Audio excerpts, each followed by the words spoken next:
Hello friends, how are you. Kota English classes में आपका welcome है। कल क्लास में हमने the rattrap stories class 12 को डिस्कस किया था। Next episode of the story today I am going to explain.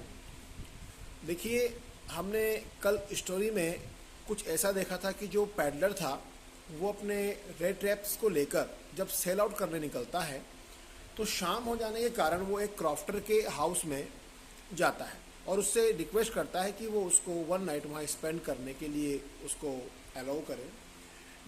Crofter इतना सीधा और इतना हम्बल व्यक्ति रहता है, इतना ट्रस्टेबल व्यक्ति रहता है कि वो उस पैडलर को अलाउ कर देता है वन नाइट स्पेंड करने के लिए। After then what happened my friends कि उस मॉर्निंग में वो उसके 30 क्रोनर्स जो उसने विश्वास में उसको दिखाए थे कि किस प्रकार से वो अर्न करता है, उसने सब कुछ फैमिली के बारे में बताया कि उसकी फैमिली में कोई नहीं है और एक गाय है जो जिसका वो दूध निकालता है और उसको वो बेचता है और अर्निंग करता है और उससे उसने 30 क्रोनर अर्न किए। तो वो सब पैसा लेकर वो मॉर्निंग में वहाँ से निकल जाता है। कौन? पैडलर। आफ्टर देन पैडलर क्या करता है? पैडलर जब पैसों को लेके भाग रहा है तो जंगल में वो फंस जाता है और उसको फिलॉसफी याद आती है कि ये जो पूरा वर्ल्ड है ये एक रेट रेप की तरह है, पिंजरे की तरह है और यहाँ पर हर तरफ टेम्पटेशन, लालच हर तरफ देखने को मिला है और वो भी इस लालच का एक तरह से विक्टिम हो जाता है, शिकार हो जाता है। वो भी इस बैट में फंस जाता है और इस फिलॉसफी को कंपेयर करते हुए वो अपने जीवन को उससे कंपेयर करने लग जाता है कि मैं एक पिंजरे में फंस गया हूँ। आफ्टर देन उसको एक hope of ray of hope यानी आशा की एक किरण परेशानी में नज़र आती है। जब वो सर नीचा करके और अपनी किस्मत को कोस रहा था, रो रहा था, बहुत दुखी हो रहा था, तो उसको हैमर लाइक वॉइस यानी एक हथौड़े की आवाज़, थम्पिंग जो वॉइस होती है वो उसको सुनाई दी, जिससे वो एज्यूम करता है कि आसपास कोई फैक्ट्री या कोई मिल होनी चाहिए। वो उस आवाज़ को फॉलो करके उसके पीछे पीछे निकल जाता है और इस प्रकार वो जंगल से बाहर आ जाता है। आफ्टर देन वहाँ पर भी एक ओल्ड आयरन मिल थी जहाँ पर रात के अंधेरे के कारण ज़्यादा कुछ विजिबल था नहीं, लेकिन क्योंकि फर्नेस फ्लेम वगैरह वहाँ पर थी जिसकी वजह से वो ये देख पा रहा है कि वहाँ कौन कौन व्यक्ति काम कर रहे हैं। तो वो चोरी चुपके वहाँ पर एंटर हो जाता है। It was the days of chilled winter. वहाँ पर वो ठंड की वजह से अपने आप को थोड़ा हीट करता है, गर्म करता है और वहाँ पर एक आयरन पेग पर सर रखकर, यानी आयरन पेग मतलब एक लोहे का एक टुकड़ा, उसको तकिए की तरह काम में लेकर सर रखकर उस पर सो जाता है और अपने सिर पर केप इस प्रकार से रख लेता है कि वन आइड विजिबल वो लोगों को देख रहा है और एक तरफ वो एक आंख बंद करके सो रहा है। ऐसे में वहाँ पर एडला विल्मेंसन के पिता जो उस आयरन मिल के मालिक रहते हैं वो आते हैं, वो उस व्यक्ति को नोटिस करते हैं और उनको एक मिसअंडरस्टैंडिंग हो जाती है कि ये उसका कोई पुराना फ्रेंड है और जो कि उसके साथ मिलिट्री में वर्क करता था। वो उसको घर पे आने के लिए निमंत्रण देता है, अपने मेंशन में ले जाने के लिए निमंत्रण देता है, लेकिन वो नहीं जाता है। क्यों? बिकॉज वो चोरी करके आया है, वो बचना चाहता है, वो ही चाहता है कि कोई उसे पहचान न ले। जब आयरन मास्टर उससे रिक्वेस्ट करने के बाद वहाँ से चले जाते हैं तो अपनी बेटी एडला विल्मेंसन को वो फोर्स करते हैं कि उनका एक फ्रेंड उनकी आयरन मिल में आया हुआ है, जाके उसको रिक्वेस्ट करे और अपने मेंशन में लेके आ जाए।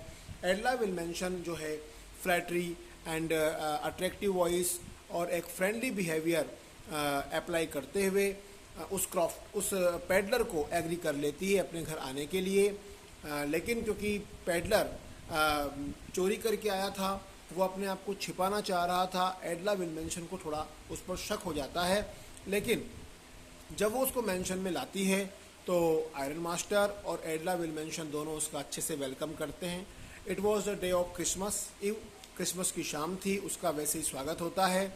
उसको बिल्कुल गेटअप, अच्छे गेटअप में करके, अच्छे कपड़े पहना करके, उसका शेविंग वगैरह करके उसको घर में रखा जाता है और जब टेबल पर, ब्रेकफास्ट टेबल पर उसको बुलाया जाता है तब वहाँ पर जो रोशनी थी उस रोशनी से हमारा जो आयरन मास्टर है वो उसको पहचानने की कोशिश करता है। वो देखता है कि उससे मिसअंडरस्टैंडिंग हो गई है, वो किसी गलत व्यक्ति को ले आया और उसके साथ वो बुरा व्यवहार करने की कोशिश करता है। ये जो सीन मैंने आपको बताया ये थोड़ा बात की बात है, जहाँ पर अभी आयरन मास्टर जब चर्च जाता है तो वहाँ पर ऐसा सुनने को मिलता है कि एक चोर जो है चोरी करके जा चुका है, उसने क्रॉफ्टर के मकान पर भी चोरी की है।